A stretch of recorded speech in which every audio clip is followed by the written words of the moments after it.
Chapter 6. Secret Lair. Summer forged ahead, but the nights only seemed to grow colder. Luca walked home slowly under the pale starlight, cautious to avoid any more surprises lurking in the shadows. Reaching home, he slipped quietly into bed, half dreading what they might discover the next day.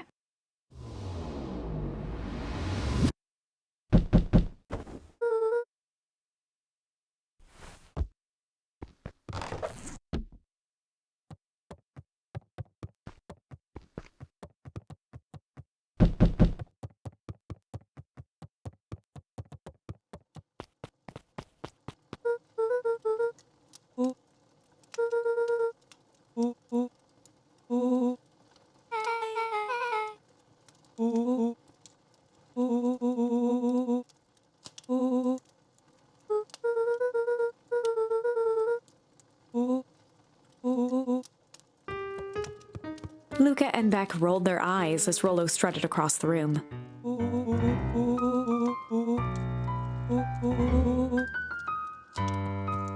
Rollo flung open the cabinet with confidence.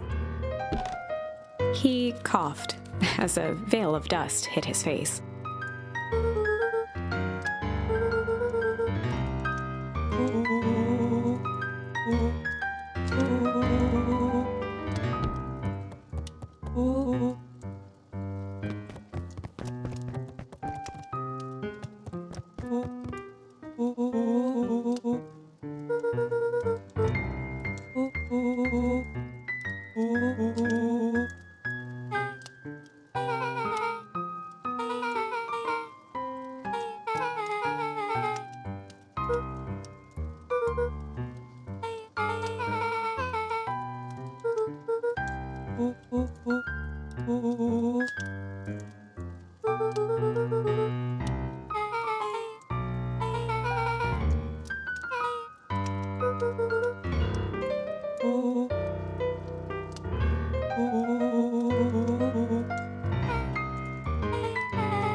A look of realization crept onto Luca's face. All three kids snapped to glance at each other, then sprinted in turn toward the kitchen.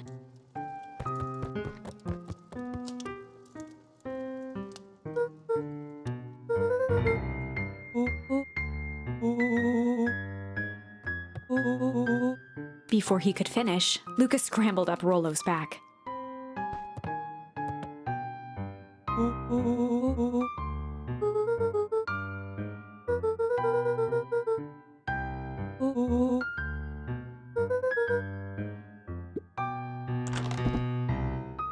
The three crowded around the hutch to peer in.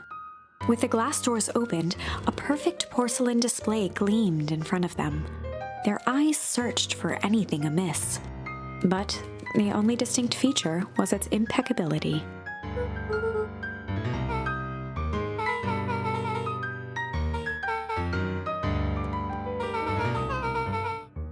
As Beck pulled on one of the teacups, it slanted forward with a hollow click.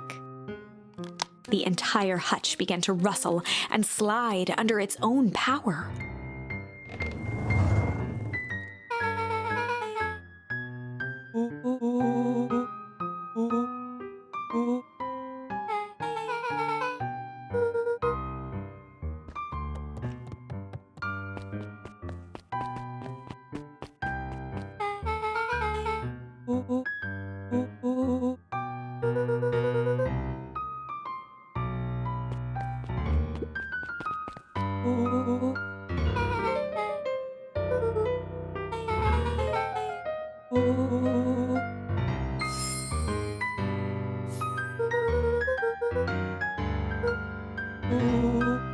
Rollo casually spun open a lid and dipped his finger in the jam. He smacked his lips.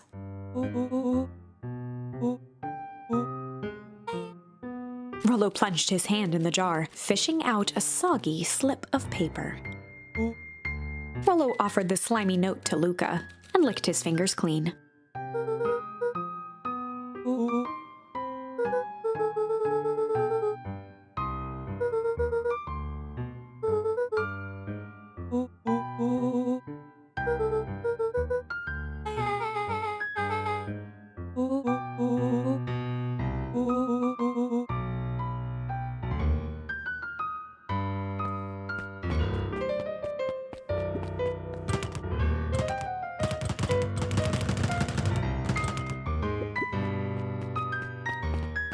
A spider web of string connected photos of people from the town, interspersed with hastily scrawled notes.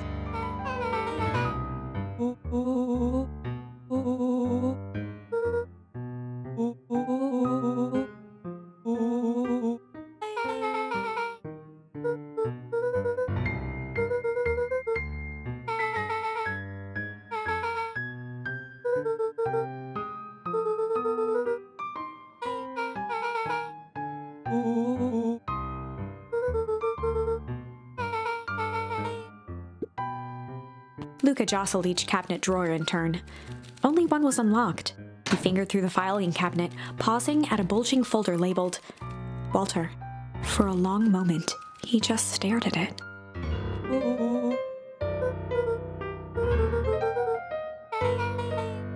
Luca nodded and caressed the label with his thumb.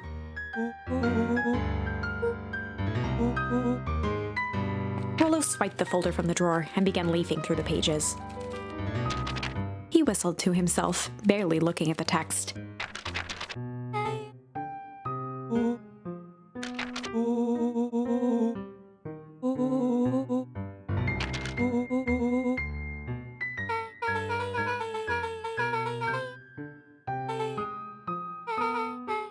He stopped at a page and mimed, holding up a monocle.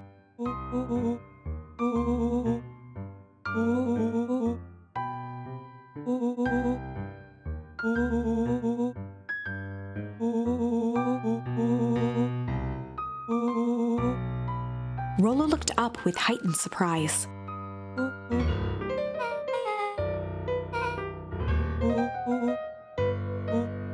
Rollo's finger traced across the page.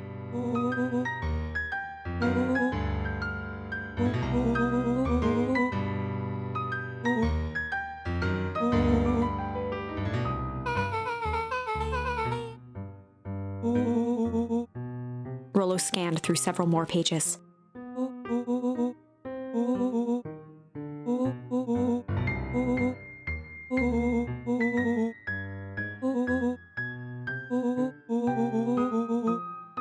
Luca, staring blankly at the cabinet this whole time, spoke softly.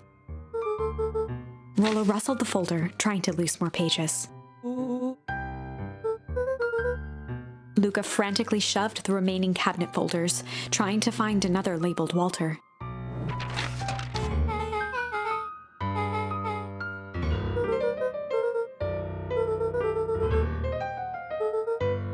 Luca slammed the drawer shut. They crowded around a worn-down old map of Beacon Pines.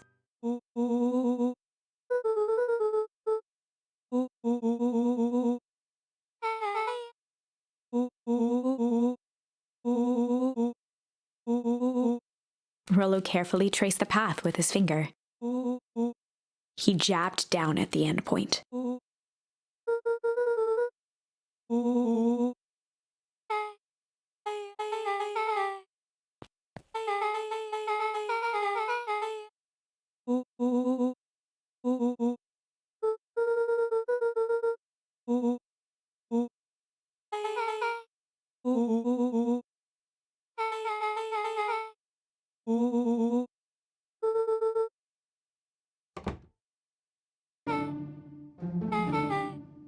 Luca looked up from the map.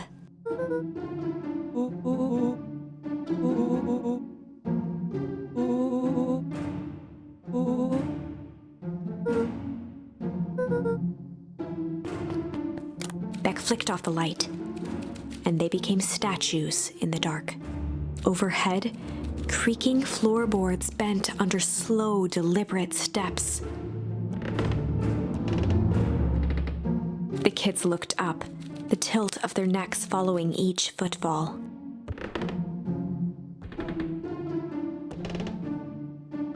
Then suddenly, it stopped. Without realizing, they'd been holding their breath. All three exhaled shakily and glanced at each other. A muffled male voice broke the silence. A final few footsteps reached the entrance above them, and the voice now echoed down the stairs. The three kids shuffled to the corners without a peep. As he began to descend the stairs, the man's voice punctuated every new step. Thump. Thump. Thump. Thump. Thump. At the bottom step, the man paused, squinting to search the room for signs of life. Rollo shifted suddenly. Luca gave him an intense, chastising look and whispered through clenched teeth. It was too late. Rollo was already inching toward the stairway. He screeched as he charged toward the shadowy figure. With all his weight, Rollo tackled the man to the ground. From the dark corner, they saw something move.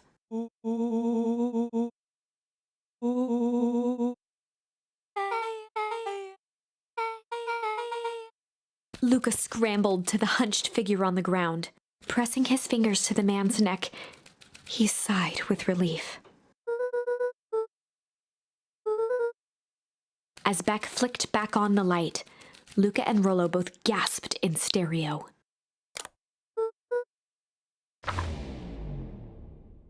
Chapter 7.